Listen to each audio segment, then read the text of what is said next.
আসসালামু আলাইকুম। কেমন আছো তোমরা? আশা করি ভালোই আছো। চলো আজকে তোমাদের সাথে সিমের ঝোলের রেসিপি শেয়ার করি। তো এর জন্য আমাদের প্রথমেই লাগবে অনেকগুলো সিম আর ভেজে নিতে হবে মাছ। তো তার জন্য আমাদের প্রথমেই করতে হবে কি, মাছগুলোকে ভালো করে ম্যারিনেশন করতে হবে। তো তার জন্য আমাদের লাগবে হলুদ, লবণ, একটু মরিচ, তারপরে এটাকে ভালো মতো করে মাখতে হবে। আর এরপরে সাইডে একটা কড়াইয়ে ভালো মতো তেল দিয়ে গরম করে নিতে হবে, খুব বেশিও না আবার খুব কমও না। তারপরে মাছগুলো ছেড়ে দিতে হবে আর এখন এগুলোকে ভালোভাবে ভেজে নিতে হবে। আমার না কেন জানি মনে হয় যে ভাজা মাছ তরকারিতে দিলে অনেক বেশি মজা লাগে। আর হয় মাছ ভাজলে আর নয়তো বা একদম যখন মাছ আনা হয় আর কি, টাটকা মাছ, তখন অনেক বেশি ভালো লাগে। তো এই এখন ভালো মতো মাছগুলোকে ভেজে নিতে হবে আর ভাজার পরে মাছগুলোকে উঠিয়ে নিতে হবে। ভাই, মাছ ভাজার পরে উঠানো এত স্ট্রাগলের কাজ, মানে উঠতেই চায় না। মাঝে মাঝে মাছগুলো মনে হয় চায় যে তেলের মধ্যেই ওদের রেখে দেই। তো যাই হোক, ওরা যতই চাক, আমরা তো আর তেলে রাখতে পারি না। তো আমরা এখন উঠায় নিব।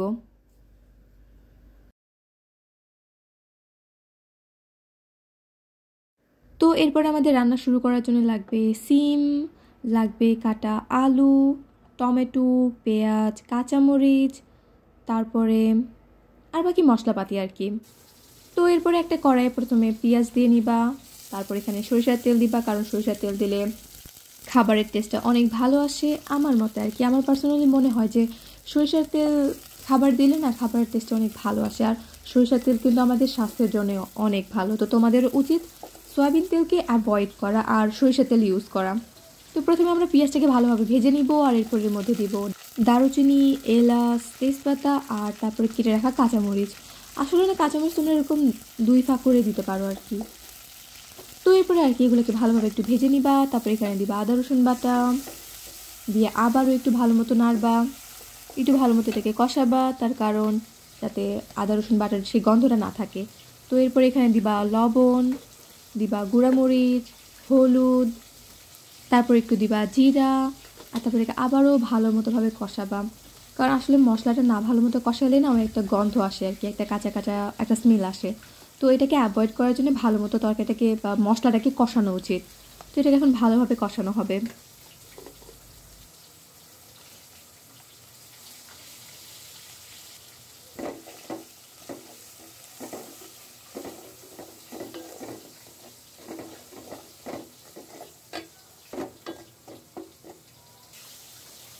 মশলা ভালো মতো কষানোর পরে যে আলুগুলো কেটে রাখা হয়েছিল ধুয়ে, সেইগুলো এখন এর মধ্যে দিয়ে দিব। এখন থেকে আবারও একটু ভালো মতো নাড়াচাড়া করা হবে, একটু কষানো হবে। এখন এটাকে ঢেকে দেওয়া হবে, ঢেকে কষানো হবে বেশিক্ষণ না, এই 4-5 মিনিট, 4-5 মিনিট ঢাকলেই আর কি যথেষ্ট। তো এরপর যখন উঠাবা তারপর এখানে পানি দিতে হবে, খুব বেশি না, অল্প পরিমাণে অল্প একটু পানি দিলেই হবে। তো তারপর এটাকে আবারও ভালো মতো কষাতে হবে। তো এটাকে আবারও ঢাকা দিবা, ঢাকা দেওয়ার পরে এটাকে কিছুক্ষণ রাখবা, খুব বেশি না, এই 4-5 মিনিট যথেষ্ট। তো তারপর যখন উঠাবা তখন এটাকে আবার একটু নাড়াচাড়া করবা।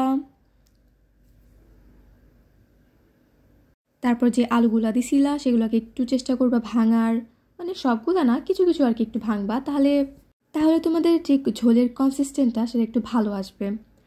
তো এই ভালোভাবে নাড়াচাড়া করার পরে যে সিমগুলো রাখছিলা আর কি, মেইন ইনগ্রেডিয়েন্ট, তো সেই সিমগুলো এখন এর মধ্যে দিয়ে দিবা। ভালোভাবে সিম দেওয়ার পরে আবারও এটাকে ভালোভাবে নাড়বা। আমার না এই তরকারি দেখলে আমার মেস লাইফের কথা মনে পড়ে। আমি যখন মেসে থাকতাম তখন আমাদের যে আর কি খালা ছিলেন, তো উনি এরকম রান্না করতো।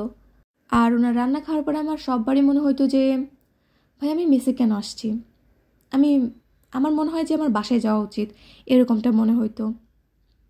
মানে এতই ভালো রান্না করতেন আর কি আমার মেসের খালা। কিন্তু রান্না যাই হোক তাই হোক, মানুষগুলো ভালো ছিল, অনেক ভালো ছিল, ওনারা অনেক সুইট ছিল। যদি রান্নার দিকটা আমরা বাদ দিই তাহলে ওনারা ভালো আছে। তো যাই হোক, তো এখন আমরা এর মধ্যে টমেটো দিব। তোমাদের কার কার টমেটো ভালো লাগে তরকারিতে? আমার না কেন জানি টমেটোটা অনেক বেশি ভালো লাগে তরকারিতে। তো এই তরকারি দেওয়ার পরে এটাকে আবার ভালো মতো করে ঝাঁকাও। আচ্ছা, এইখানে যে জিনিসটা দেখানো হলো, যেটা আর কি তরকারির পাতিলটা ঝাঁকানো হলো, বেরি, তোমরা বেরি কার কারা চেনো আমাকে অবশ্যই জানাও। তো এরপর এখানে আবার পানি দিবা, এটাকে ভালোভাবে কষানোর জন্য এখানে একটু পানি দিতে হবে, একটু না অনেকখানি পানি দিতে হবে। এখন একবার পানি দেওয়ার পরে এটাকে একটু কষাবা, তারপর এখানে সেকেন্ড টাইম আবারও পানি দিতে হবে, কারণ ঝোল, আর এই তরকারির ঝোল বেশি না হলে না ভাল লাগে না।